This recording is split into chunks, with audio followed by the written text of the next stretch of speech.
রাত তখন প্রায় ১টা। শহরের বাইরে গ্রামের এক পুরনো রাস্তা দিয়ে ফিরছিল রাফি। রাস্তাটা প্রায় জনমানবশূন্য। হঠাৎ সে দেখতে পেল রাস্তার পাশে একটা পুরনো দোতলা বাড়ি, জানালাগুলো অন্ধকারে ঢাকা। বাড়িটা নিয়ে গ্রামের লোকেরা নানা ভৌতিক গল্প বলে, কিন্তু রাফি এসব কুসংস্কারে বিশ্বাস করত। ঠিক তখনই বাড়ির ভেতর থেকে খুব মিষ্টি গলার একটা মেয়ের ডাকে, ভাইয়া একটু পানি দাও। রাফি চমকে উঠল। এত রাতে কে ডাকবে? কিন্তু সেই গলায় এক ধরনের ভয় ছিল। সে সাহস সঞ্চয় করে বাড়ির গেট খুলে ভেতরে ঢুকল। ভেতরে ঢুকতেই ঠান্ডা হাওয়া বইতে লাগল।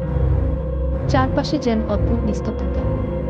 মেয়েটির কণ্ঠ আবার শোনা গেল, উপরে এসো ভাইজা, আমি উপরে আছি। রাফি ধীরে ধীরে কাঠের সিঁড়ি বের করে উঠল। প্রতিটি ধাপে সিঁড়ি ভয়ঙ্কর শব্দ করছে। উপরে পৌঁছে দেখতে পেয়ে একটা পুরনো ঘরে মোমবাতি জ্বলছে। মোমবাতির আলো ছায়ার মতো একটা মেয়ে এলো। রাফি জিজ্ঞেস করল, তুমি কে?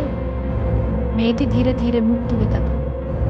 আর তখনই রাফি দেখল তার মুখ নেই, শুধু ফাঁকা গর্তের মতো চোখ আর ঠোঁটবিহীন ফাঁকা। হঠাৎ সে কর্কশ কণ্ঠে চিৎকার করে উঠল, তুমি কি আমাকে পানি দিতে এসেছো, নাকি আমার সঙ্গে থাকতে? রাফি ভয়ে দৌড়ে সিঁড়ি দিয়ে নিচে নামতে লাগল।